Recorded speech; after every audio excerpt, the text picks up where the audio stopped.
Guys, how's everybody doing? Let me just do a quick sound check here. Looks like we're good. All right. Thanks for everybody coming in tonight. Trying to get our act together here.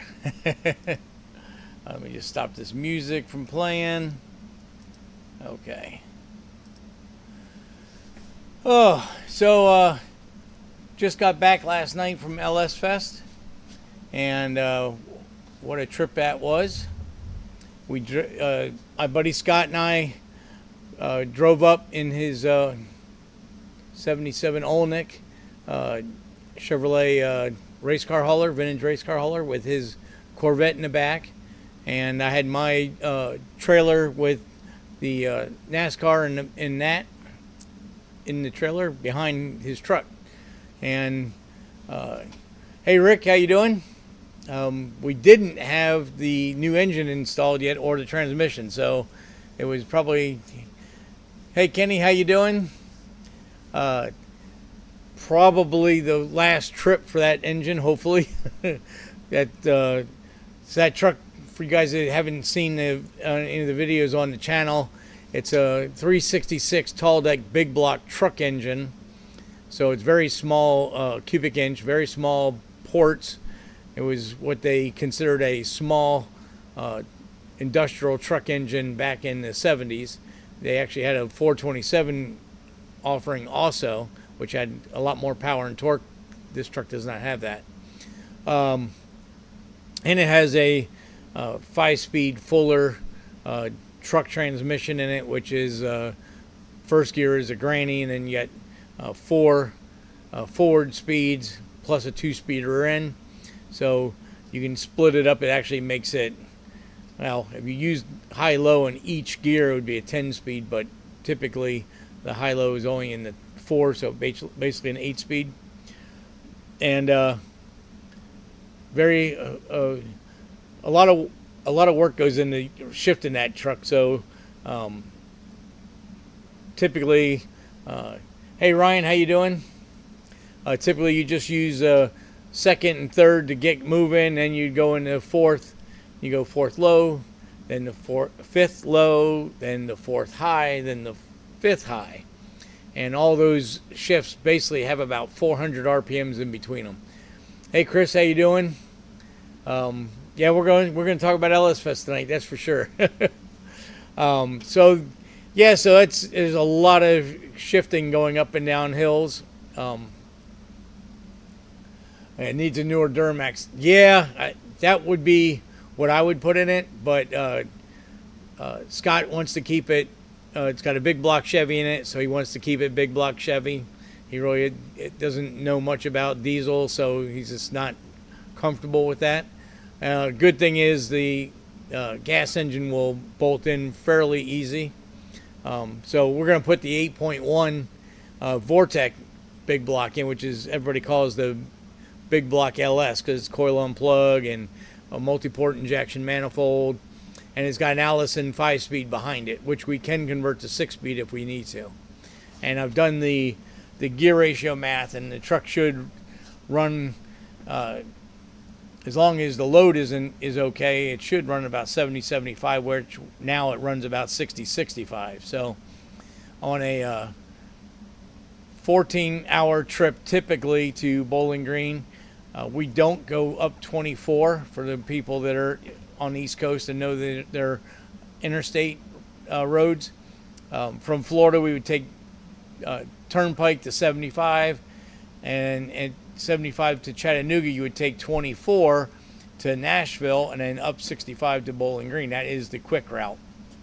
However, you have to go through Mount Eagle, right outside Chattanooga, which is 3,200 feet of elevation. So it's a 5% grade for about 6 miles in either direction, up and down. And I know without taking this truck on that road that it would have been 20 mile an hour creeping up the hill in low gear. You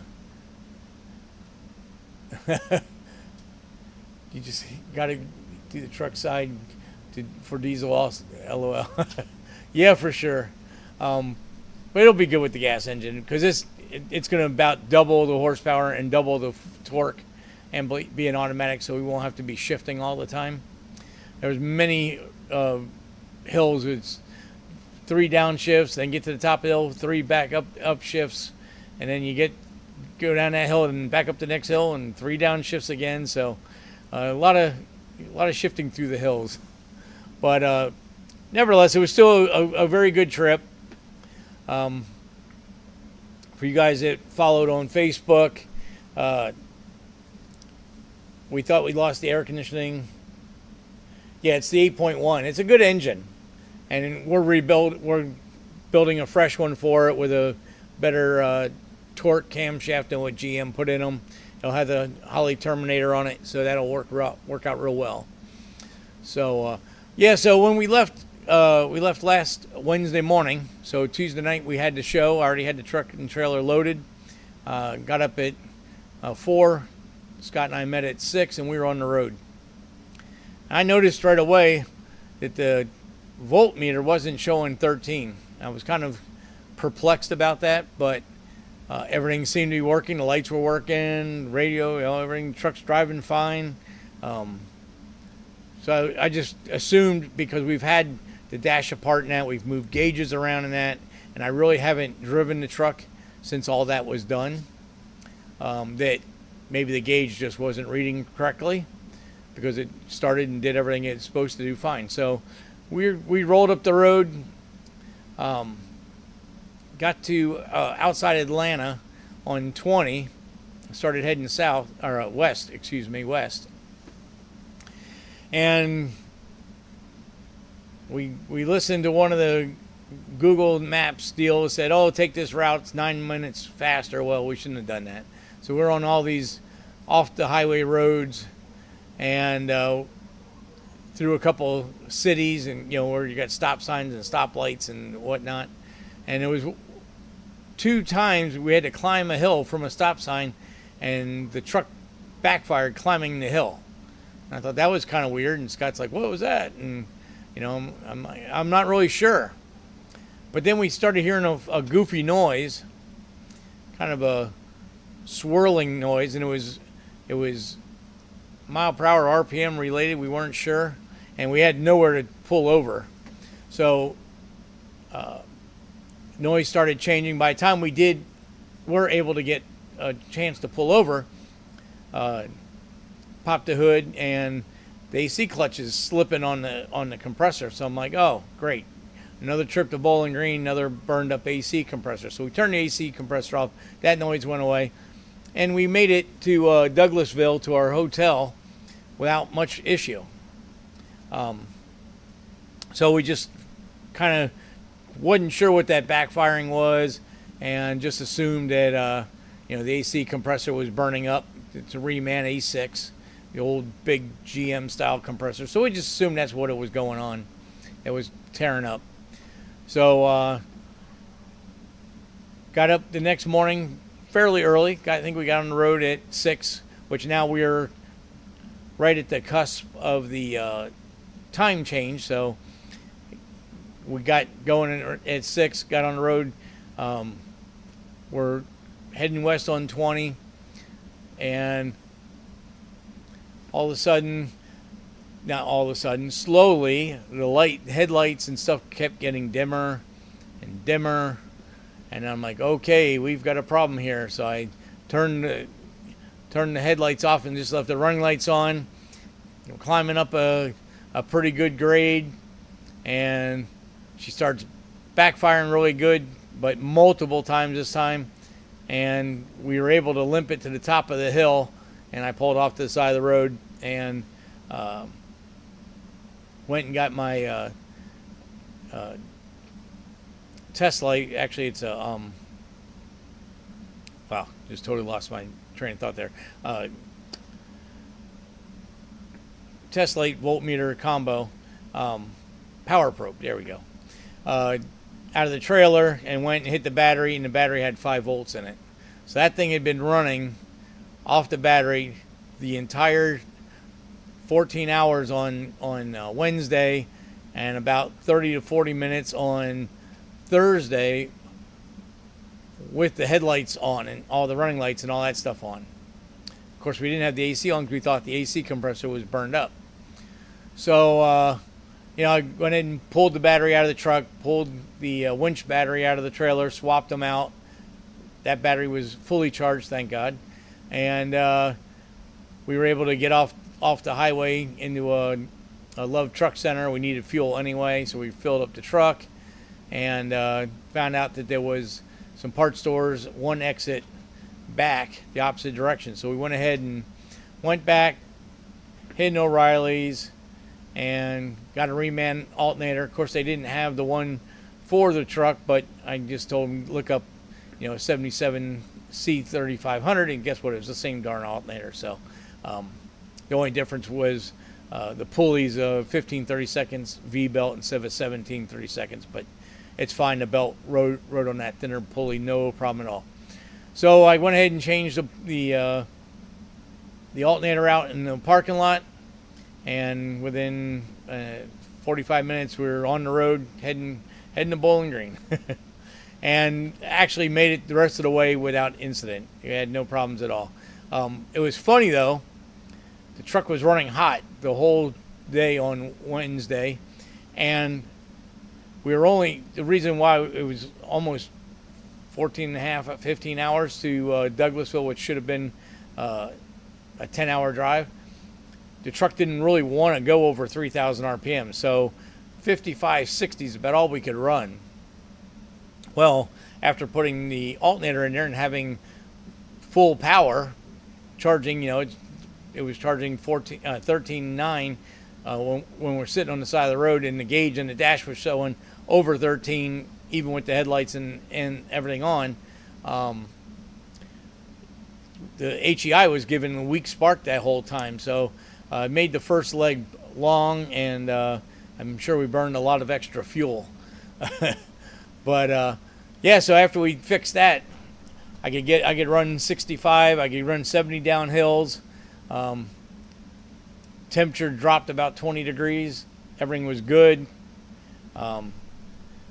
We did stop and have lunch in Tennessee before we got to the track, because we figured it's Thursday, registration day, and there may not be any food vendors open yet at the track, and there's really there's no fans, and there's no drag racing or anything else Thursday evening, except for they moved the Grand Champion drag racing portion to Thursday night to get us out of the way of the drag racers. So we weren't going to be able to leave after we registered, so we just said screw it, let's stop. We stopped in Goodlettsville just before you get to the Tennessee Kentucky state line, and everything was fine. We checked everything over, everything was good for the last leg. We got to Bowling Green to Beech Bend for registration about 2 o'clock. Went right through registration. They had that really ironed out very well. We went ahead and got the car out of the trailer. We left Scott's Corvette in the truck because he was doing the show car portion, so there was nowhere he wasn't allowed to park or anything. So we just left that in the truck. And so we went drag racing. And I put a couple little snippets on Facebook. I'll put them in the actual video for the event. I did not get a chance to upload those onto my computer, so I can't put them. Let me just double check here, but I don't think I got those put in the album yet. No, I didn't get them on there. So anyway, so if you go to either Landis Performance on Facebook and Instagram, or George Landis Facebook, or SRC Racing on Instagram, you can see all those little snippet videos of us on the side of the road and stuff like that. A little diary of getting to the track. So so like I said, it was time for going through tech for autocross, or for Grand Champions, which encompassed drag racing, autocross, power stop. in all those events. They put me in fun run because I didn't have registration on the car, and there was a lapse of communication between them and I on Facebook Messenger. And since I couldn't go to NCM, which is the Corvette Museum racetrack, because I don't have a registration on the car, I just thought I would just not get points for that. But they said just to make it easier and not have anybody complain, they would just put me in the fun run. That way none of it counted for anything. So that's what they did, and I was glad to be able to run the car. So we did that. The first run, I kind of just took it easy on it. Still, the clutch still wasn't 100% on that thing. You still had to give it about 5 or 6 pumps to get it to putting smoothly in the gear when the car's at a stop. And so I just kind of took it easy. First time the car's been down or at any speed. All I've done up to that point is going around up and down the street or around a warehouse building with 546 gears in the back. So maybe the fastest the car has been is 30 miles an hour. So here I'm going to go down a quarter mile and hit at least 100 mile an hour. So I said, you know what, let me just take an easy run down the track. And I was really happy with the way the car performed. Left fairly easy, got it in second, and every time I make a granny shift and then throttle up, I forget, I was running a Corvette, I believe, I would just immediately, they'd get 2 car lengths out on me, and I'd immediately draw them right side by side on the shift point. Shift the next gear, they'd get about 2 car lengths out, and I'd suck them right back in. So the car was showing a lot of promise for as far as horsepower and all that goes, and it drove perfect. Went right down the racetrack, no issues there. Brakes worked good, everything was good there. Got the time slip. It was like a 14:25, but it was 105 mile an hour. So that right away told me the motor's making horsepower. I probably said it last week in the show. I did put a 410 gear in before we loaded it up. So with a 4-speed and a 410 gear, 26 and a half inch tire, that should have been really good gearing for the quarter mile. So that was the first time it really had gone through all the gears under power. So I was trying to look at the Terminator X file. I did a data log on it, and one of the officials came over and said, hey, you know, you got to get, you pulled in where you begin at. You got to pull into the staging lanes after your first run. You didn't pull in over there, so you got to get over there quick because they're only going to everybody's getting 3 runs and that's it. I wasn't aware of that. So I kind of didn't really get a good chance to look at the data log. So I just I looked at the learn and copied the learn over to the base file and added some fuel to the watt and just said, let's go and do it again. So get in line, went up to make my second run and got after it on the launch, pulled second pretty abruptly. Wasn't a power shift by any means, but I was trying to shift, get a good time. And when I went to the top of second and went for third, the shifter went to third, but the transmission stayed in second. I don't know if the synchro overrode, went too far or whatever, but it was locked in second gear. So my night was over as far as that goes. And that was the Thursday night adventure.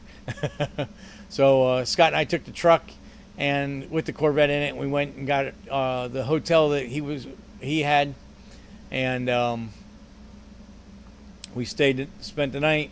Got up early, went out to the truck at like 5 a.m. We unloaded the Corvette. For people that don't follow the car shows and stuff, there was a big, huge car show in Pigeon Forge this same weekend. Well, the show got too large and they couldn't get in the building they wanted, So last year they moved it to Nashville Speedway, which is on the southeastern side of Nashville.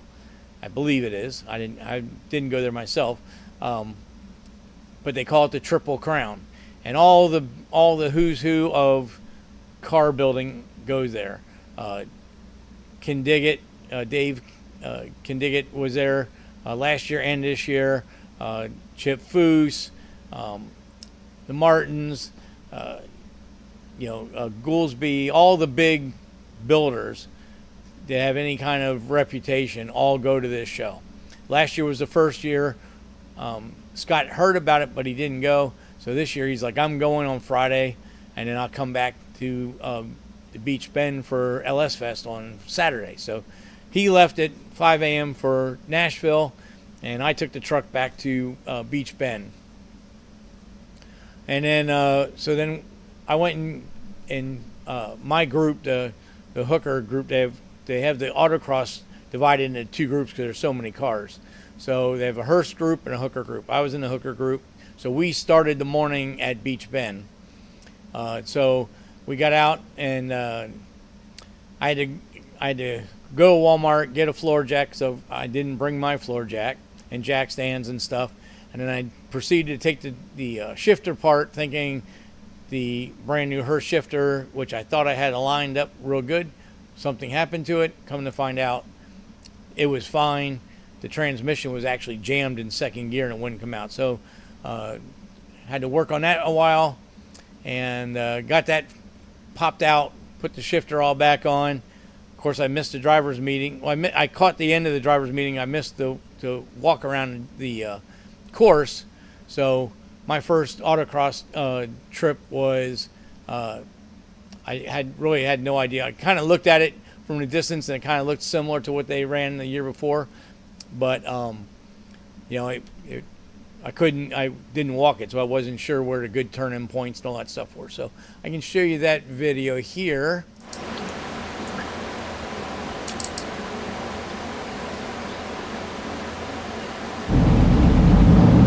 Let me fast forward just a little bit. None of this stuff is set up yet. So here's like the staging area. Get down in the oval.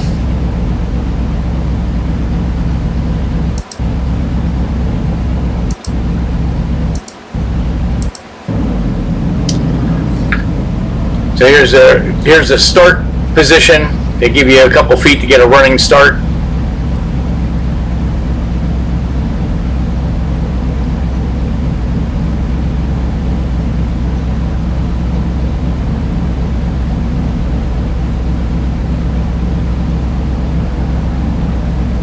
Cars have to get far enough around to where you can leave. I believe the guy in front of me hit a cone, so.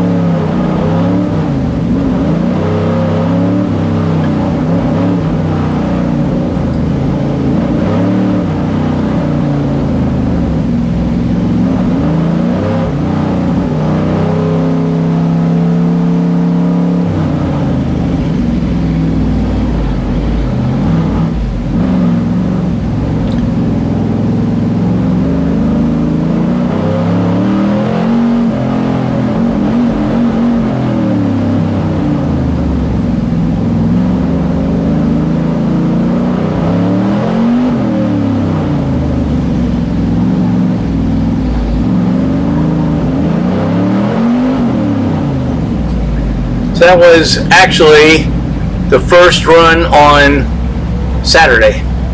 That was not the first run. So let me get out of here. I might have to find that run. If you bear with me here a second, it would probably be this run here.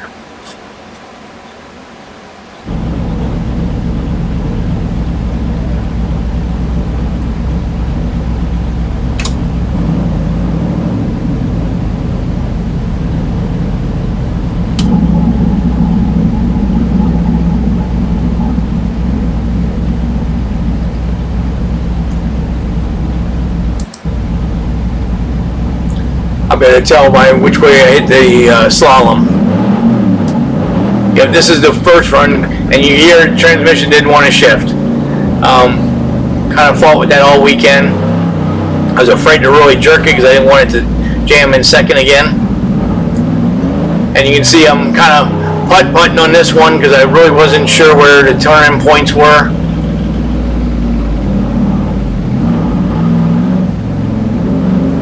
But even for a Friday, they had a pretty good crowd there.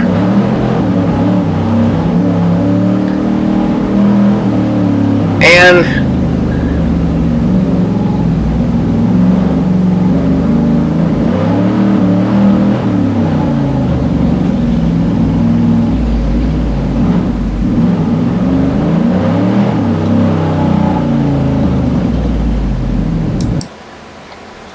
so you probably could hear that there was a lot of bogging and stuff.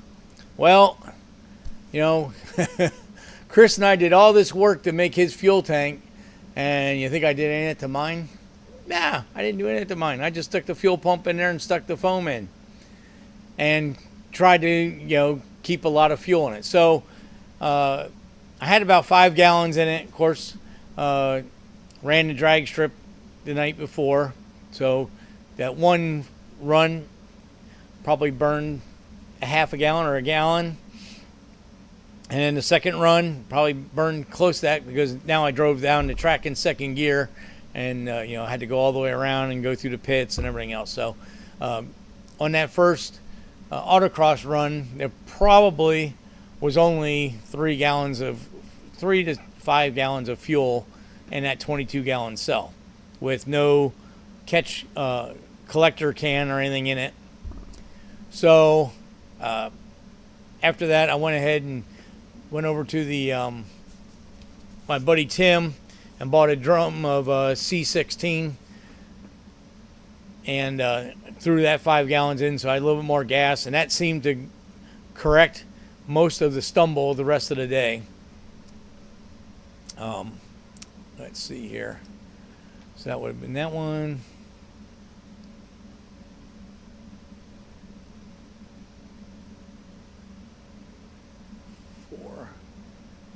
So here would have been another.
So that was pretty much our going on for Friday. I did end up, you know, I had tons of people come by and look at the car in between runs. You know, I'd have the hood up and people would come up and say, "Okay, you got to explain this to me because I don't understand. You're LS Fest and you got a Ford engine." From quite a few people, and they knew that you couldn't be in there with a Ford engine, but yet they still were confused. Some of the sharper LS guys kind of picked out that it was an LS water pump. So I had a couple guys say, "Oh, you used a front mount distributor on your LS." I'm like, "No, because that wouldn't use a standard water pump. You'd use a custom water pump." So you know, and I'd show them the way I modified it, and people really got a kick out of it. I got a lot of lot of good feedback from people saying, "Wow, you really tricked us. Did a good job. That's excellent. You know, really worked out pretty cool." So there was some guys from Faith, Family, and Cars. It's a podcast. They're also on TikTok, YouTube, Facebook, Instagram, iHeart.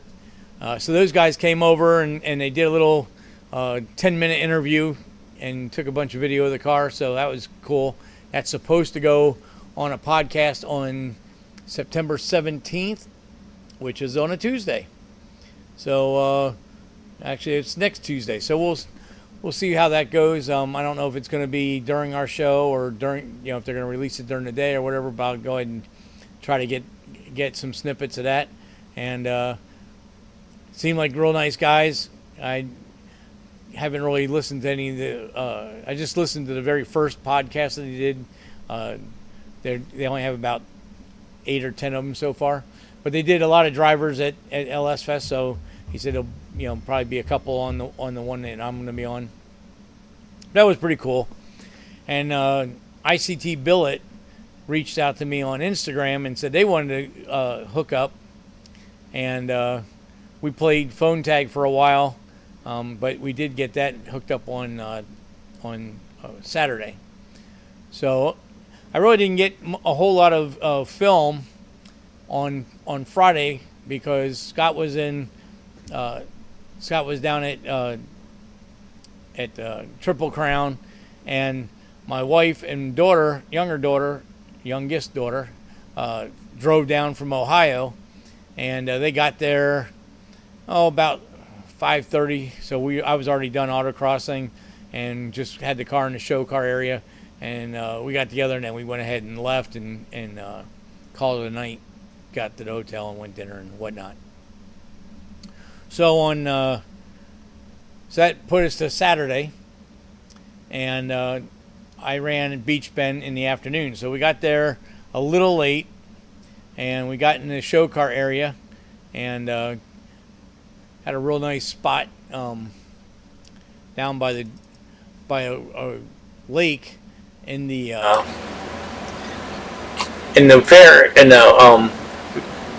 amusement park. So that was a pretty good, nice little picture. There's a lake, and we're all hanging out. And a lot of people came down and looked at the car there. We got a bunch of pictures taken of it down there. And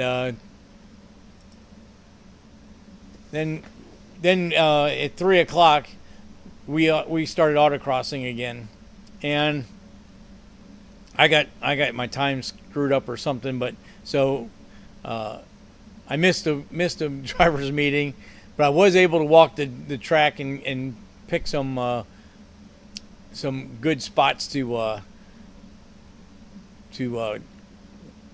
find. You always want to look for spots that you want to point at in a straight line for acceleration, then get on the brakes and stuff like that.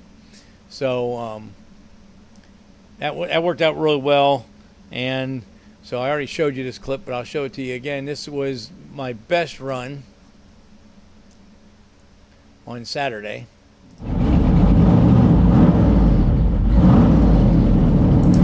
There we go. Get to find out where I'm in the staging. There we go. Right after this guy goes.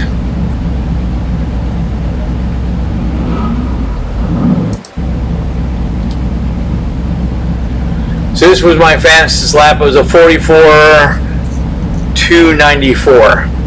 And I'm looking on the score sheet. That was a pretty decent time. And you'll hear in here that I wasn't able to shift it quickly in the second. I lost some time there, and still had tips of hey.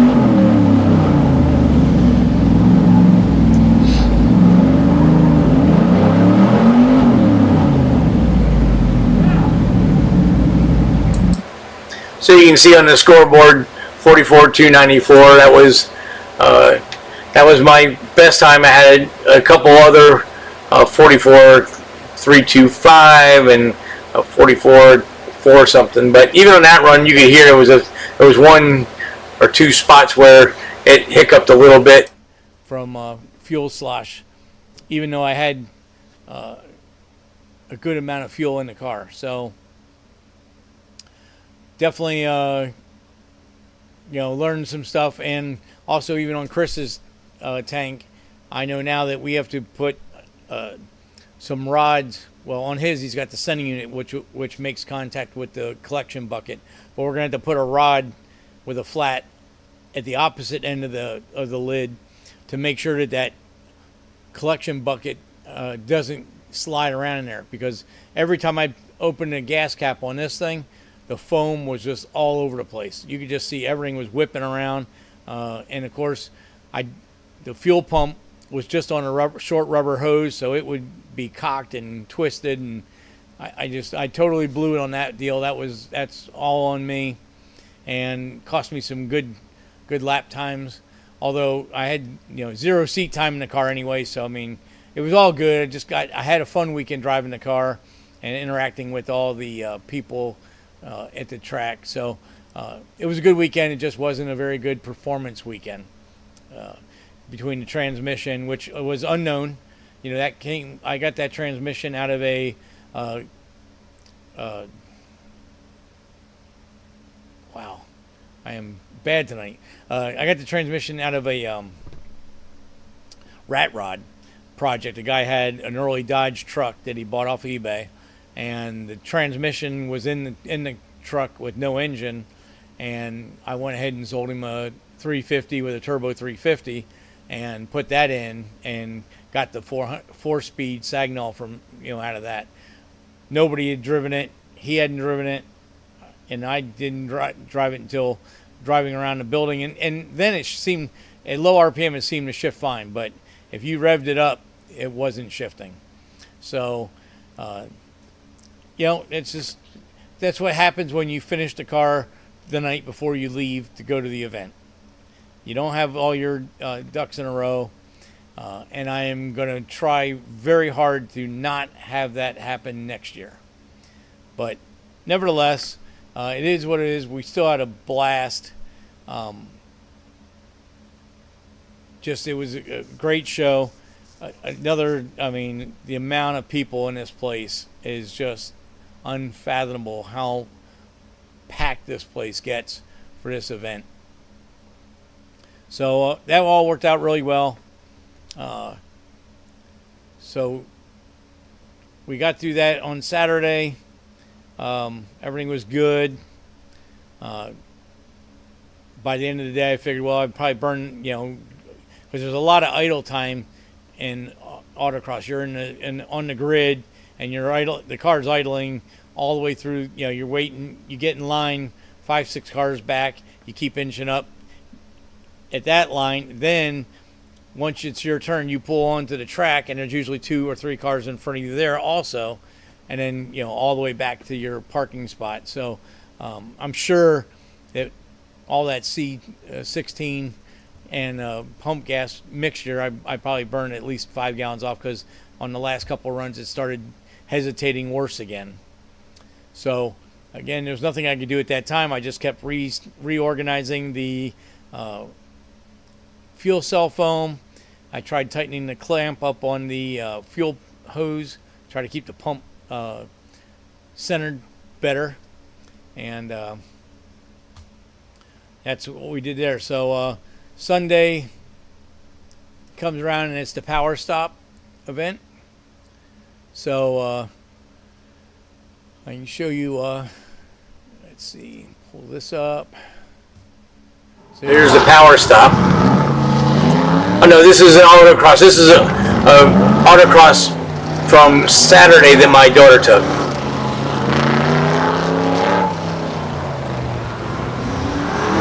I can't believe how slow it looks.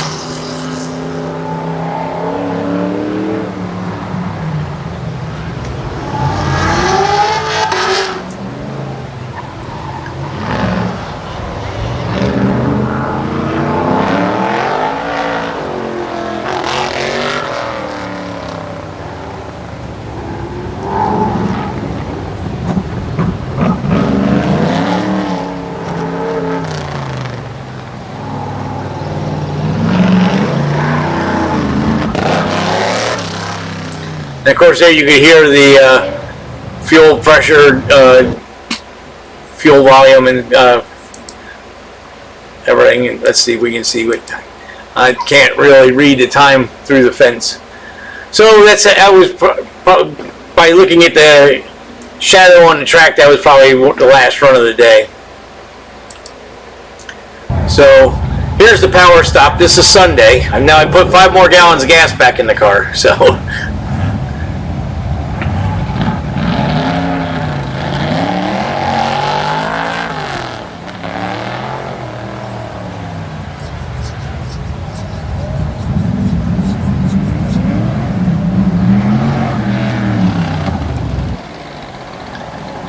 that's the very first run, so you're kind of getting the gist of what's going on. It went in the second gear pretty good, but I thought, wow, maybe I could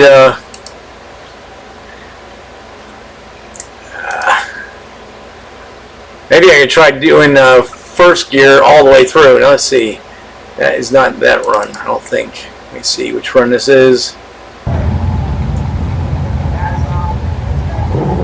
This may be the same run.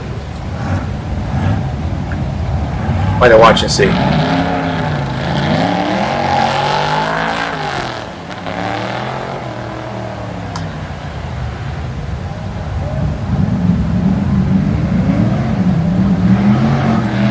Yeah, it was the same run. Sorry about that.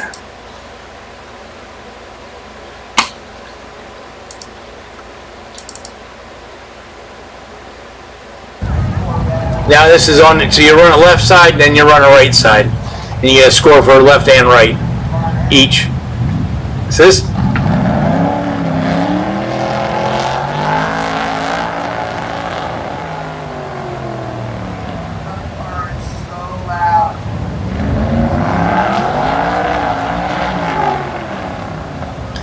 I don't know if you can hear it real good. Check that guy coming in the stop box. But on that run, I decided, let me try, because second gear seemed like it didn't rev up very much, so I said, let me try running it in first gear and see if I can make it. Well, obviously you can see that I pulled away from the Camaro pretty good, and then he caught me back up because I was on the rev limiter, so that wasn't the right way to go, but it's something I wanted to try. Sometimes you never know. So let me get back here.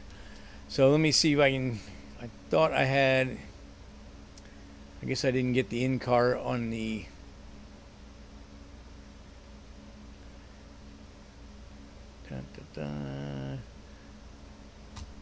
This might be.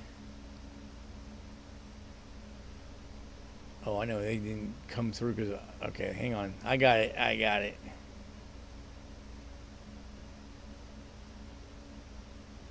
I think.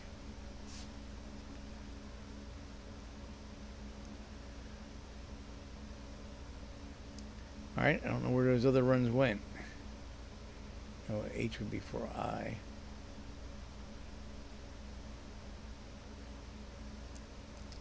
Okay. So here's one of the.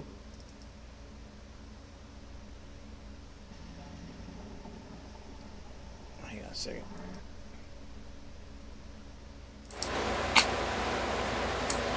So here's another run from the other side of the track my daughter took.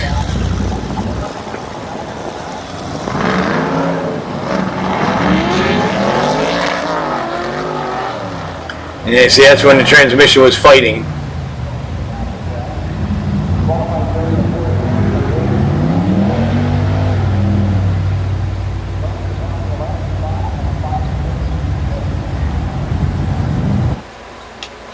So that was a scrub. Let me see. I didn't get all the. I didn't find all the runs. Let me see if I can find a couple more. I wanted to get some in cars.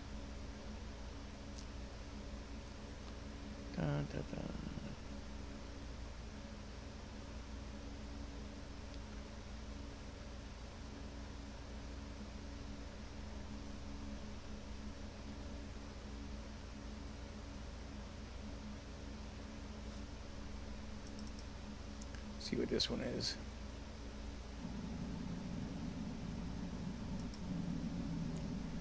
Okay. Cool. I found another one. So this is kind of how they have you line up. You gotta get up here, and then you do a crisscross type deal. Let's get caught up here.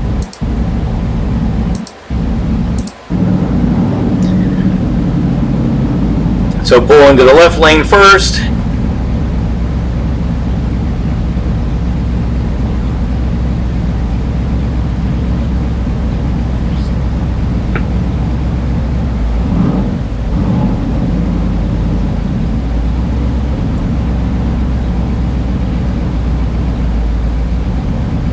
As you see that Camaro in front of me hit a cone. I did not hit a cone all weekend. But I probably wasn't pushing as hard as I could have from not having any experience with the car, but I try to never get that crazy.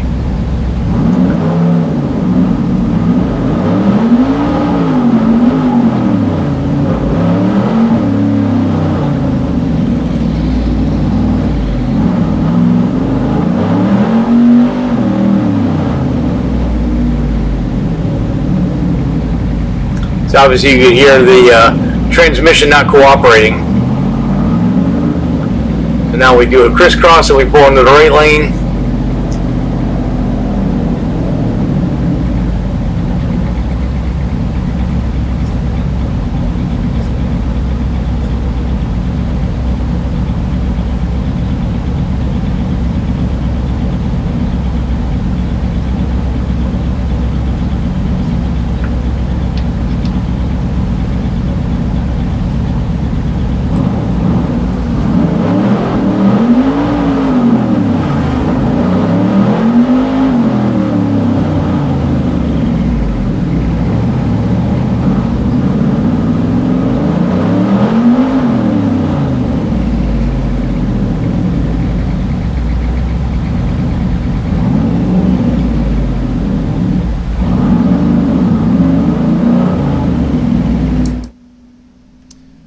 So that was one of the runs from the in-car cam.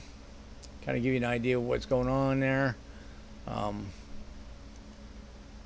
don't know if I have anything else there. I gotta go through. She took a gazillion pictures, and we got some video on some of the different things that happened there.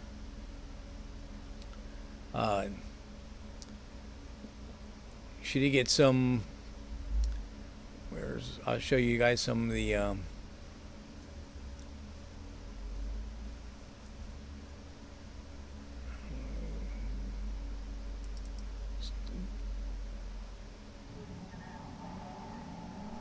it's just some other guys autocrossing. I was trying to. She took some video of the drifting. Give you guys a taste.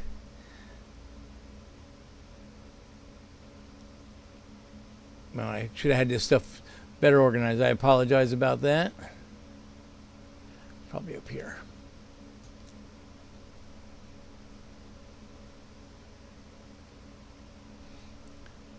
I can show you, here's some drag racing stuff.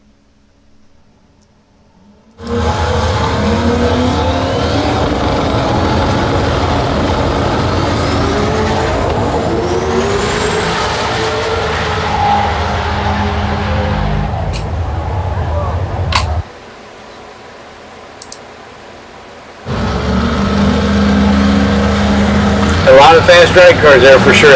For sure.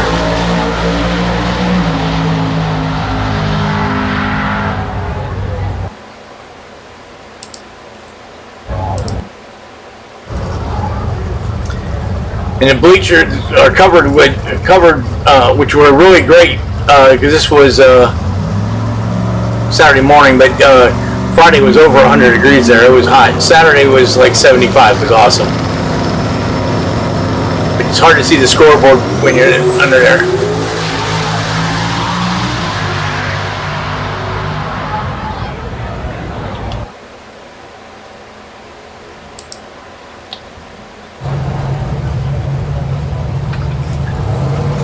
course, they had LS swapped into everything. In fact, there was even an airplane at the show.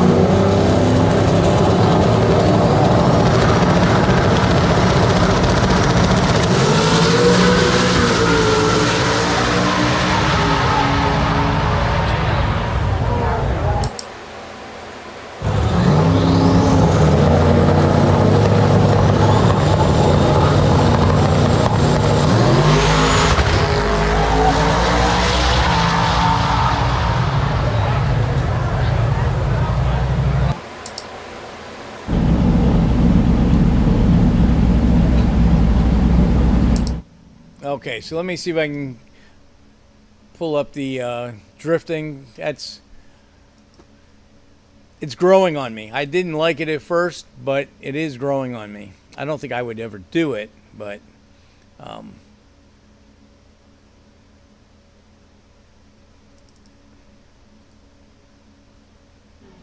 okay, here we go. So here's in the afternoons, between the morning session and the afternoon session, they do drifting. This was Saturday afternoon, so this was qualifying runs. And for those of you that aren't familiar with drifting, it's like a dance. You get scored for how close you get together, how good you position your car, how much smoke you make. It's not about how fast you go. It's more about the art of running the car and burning rubber. So it's kind of cool. I get it.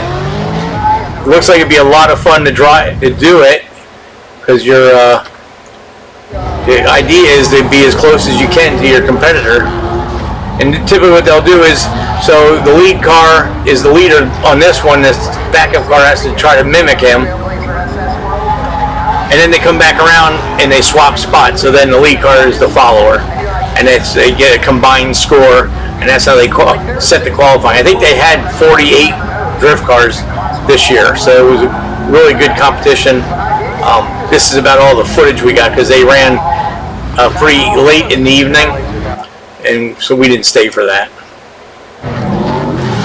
There's an old Monte Carlo. He was having a hard time at it. But the Nissans and the BMWs and stuff, their LS swap, they seem to be the most competitive in this stuff. I think that Monte Carlo had a little bit too long of a wheelbase.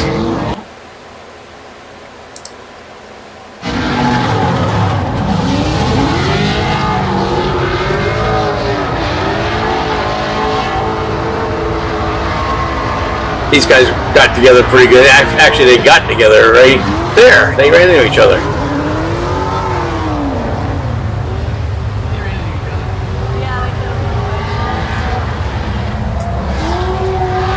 And you just look at these cars up close. They're beat and battered, because they do run into the walls and run into each other often.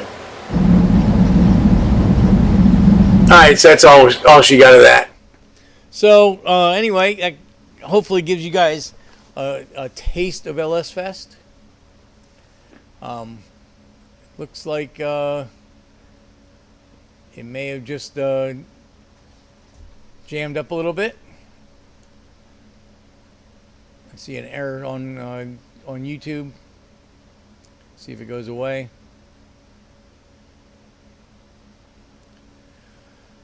Anyway, hopefully there wasn't a lot of buffering. I just happened to look up and see that, so I have to work on that. But yeah, I wanted to give you guys a sample what LS Fest is all about. We're going to I'll put a video together. Scott and I's ride home was pretty good. We didn't have any issues. We made one fuel stop Sunday night, and the truck kept stalling, and right away I knew the needle and seat had gotten trash in it, and sure enough it was flooding.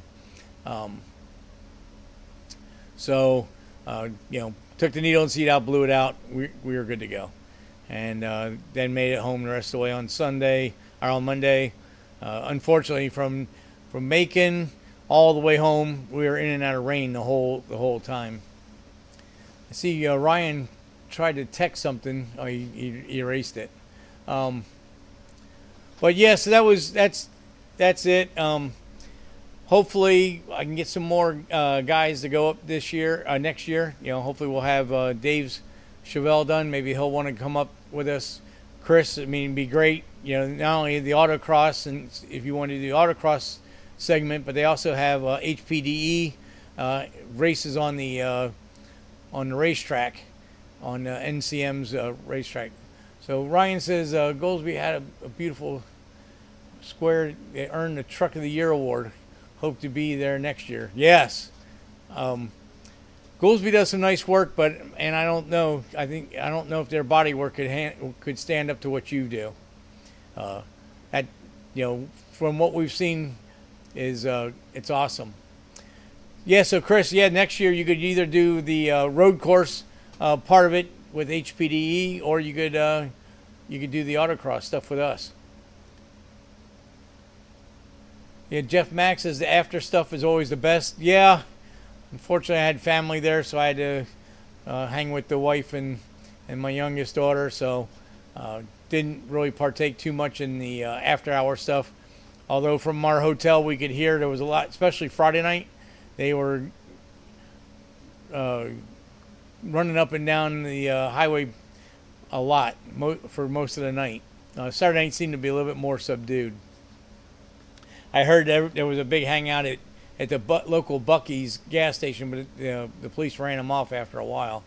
But yeah, there's a lot of after parties, and it's a huge event.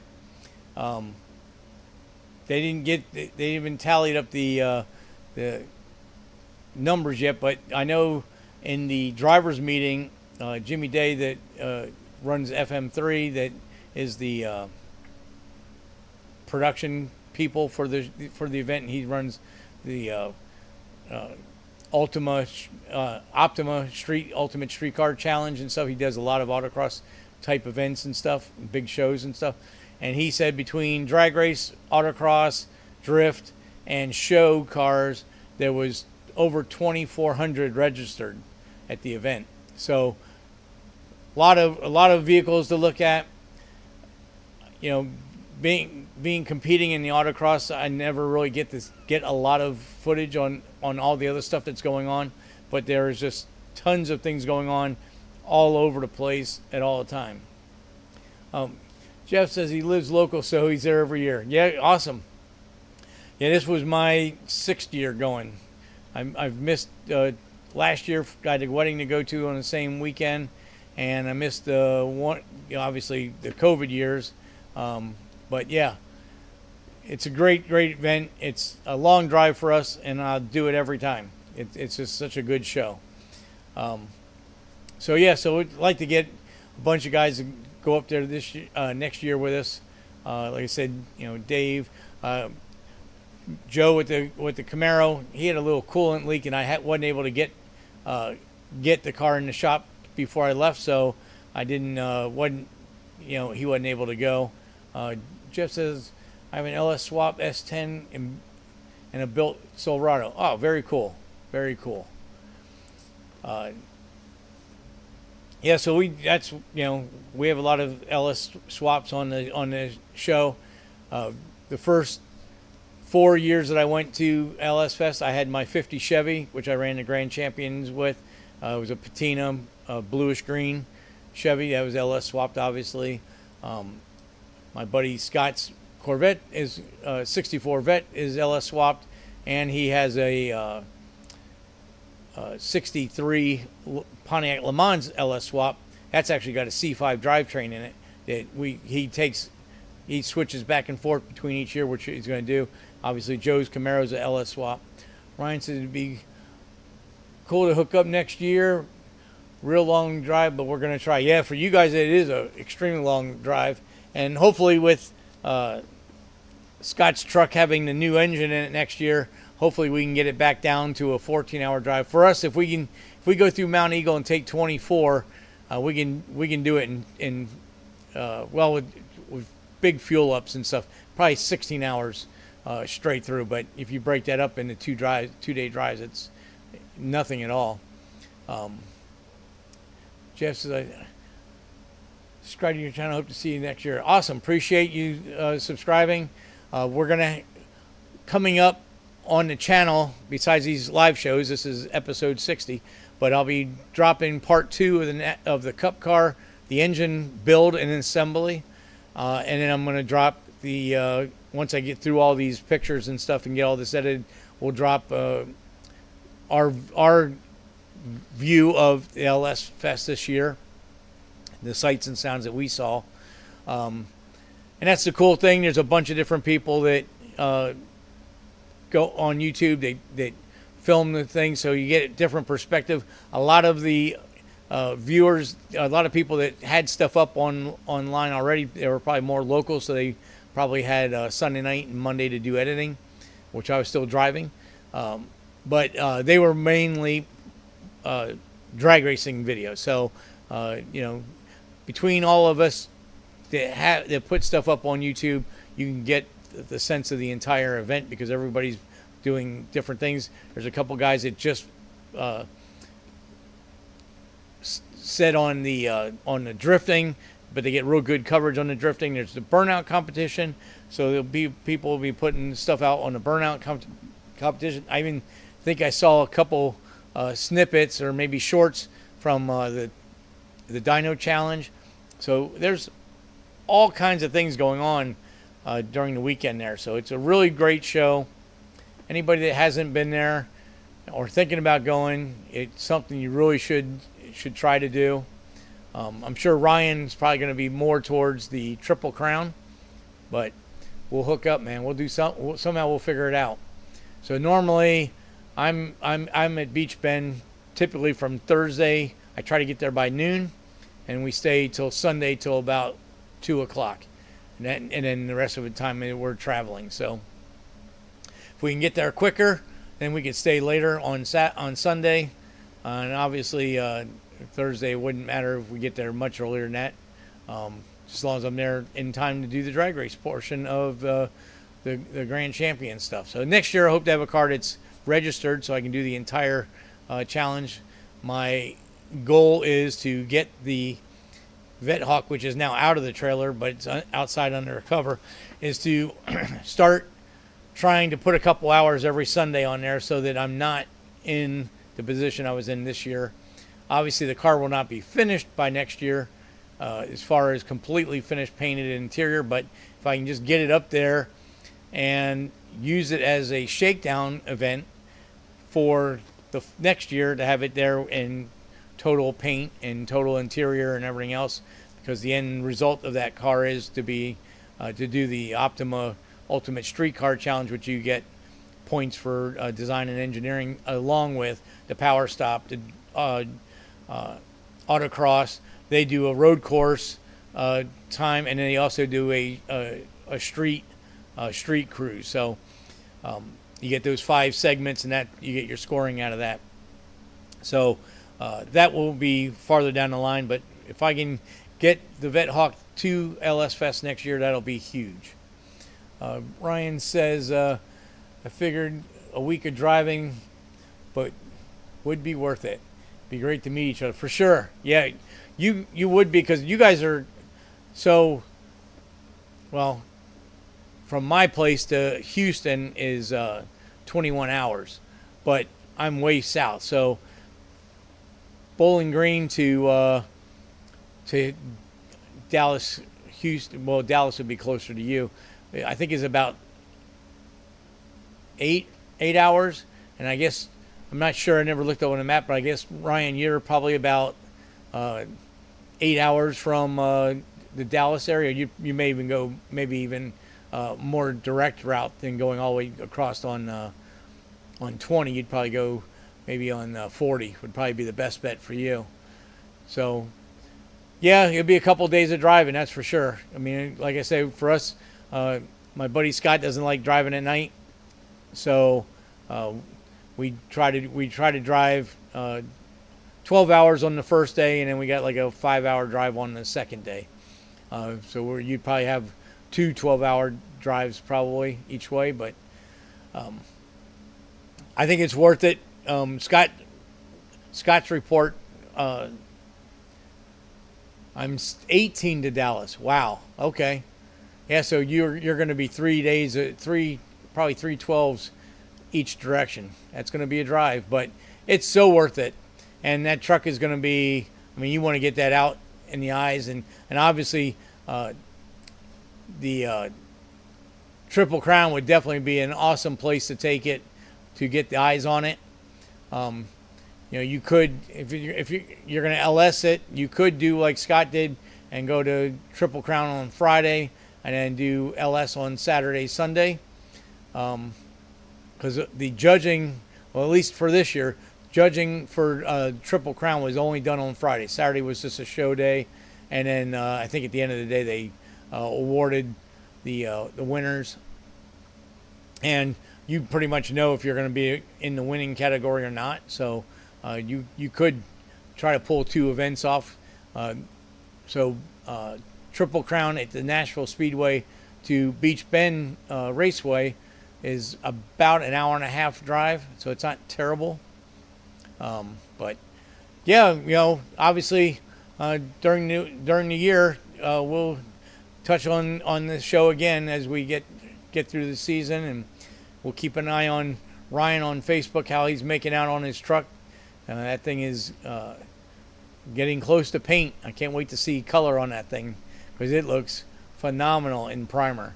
And I can only imagine how much it's going to pop when you got some color on it. And like I said, I don't think Goolsby has anything could shine a light on the bodywork you got on that thing. So that was that's basically my quick analysis. You guys on the live show, you guys always get to hear and see things before content's put out on the channel. 408 LS, awesome. Yeah, happy. Top 30 would be awesome. I mean, they had, I think Scott said they had 1,600 cars there this week. It was 1,200 last year, so they're getting huge. And the 408 is the same thing, basically, that I have in the Cup car. So it should be a strong running engine. I have to look. In fact, I was going to pull up some data logs and stuff, but we'll do that next week. But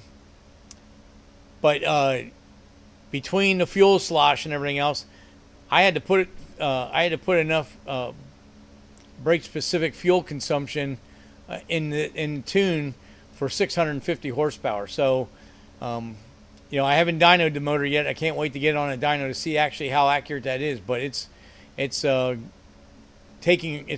asking for a lot of fuel, so it's making some power. And there was some small glimmers of that when I could get it in gear. A car would be out on me, and I could draw them right back in. So I can't wait to see what it would do running properly. I have found 2 transmissions, 2 Tex Racing T10 Super T10s. One's in New York, one's here in Florida, and a buddy of mine at Race Part Solutions, my best buddies, they actually have a TKO and a top loader that's face plated for drag racing that he's offered up. I don't think they are going to bolt to my bell housing, and if I have to buy a bell housing and a shifter, it may be easier just to get one of these Super T10s that has all the correct components, the right shifter and everything for the NASCAR. Because even the her shifter that's in the car now for the Sagnal, I had to modify the handle to make it fit through the box the way the NASCAR guys have them coming through. That isn't what's going on with the transmission. That's internal in the transmission. I'll have to put synchros in this thing before I can sell it. But yeah, so that's pretty much everything I have for the show. Obviously, today we were unloading. I took the Olnick back over to Scott's. We unloaded the Corvette. I got some footage for that for the actual LS video that I'm going to drop. And I had to get some stuff out of my trailer. So really didn't have a whole lot of time to get a lot of stuff organized. But for next week, we'll have, I'll have a more regular show. We'll get some tech stuff in. We'll go over the data logs and the the Terminator tune from my car from this past weekend, and we'll see what else we'll put up on the what other tech tips we're gonna have. I know I'm doing a governor overhaul on Mike's Trans Am, and hopefully that'll finish that car, and I'll get a walk around on that. So we'll bring that up on the show, and I'll give you guys some insight on governor, how to adjust a governor on automatic turbo 350, 400, 700 R4. They all use the same. Actually, even I think the 200 uses the same governor setup, and you can buy a governor recalibration kit from B&M, and I'll put some stuff on there about that. And so that'll all be for next week. So at this point, I think we're going to go ahead and call it for tonight. I see we had 7 concurrent viewers, and we had a height of 78. So it's really good. I'm glad a lot of people checked in. We're moving along with the channel. It's slow moving, but we'll keep moving forward. I will let you all know what I can about the podcast that I'm interviewed for, and I'll find out from the ICT billet guys when they're going to drop the interview and some pictures and video on. I think they're going to put it on their Instagram page, but I'll find out from those guys when they're going to drop that stuff, and I'll let you guys all know next Tuesday. So until then, thank you guys for coming on, watching. For the people that didn't get on the chat but are watching, I hope you guys subscribe and ring the bell so you get notification when we're dropping new stuff. Give the videos a like. It really helps in the algorithm to get it on. Kenny says the NASCAR getting people in. Yeah, that is helping. I was really surprised, not to ramble on, but I was really surprised. I had a lot of people comment at LS Fest, but I didn't see a lot of pictures of the car. So that's just pot luck. You never know. So we'll see. A lot of people still haven't produced all their pictures yet either. So, all right. So anyway, with that, I'll see you all next Tuesday. Have a great week and great weekend, and we'll see you all next Tuesday. See ya.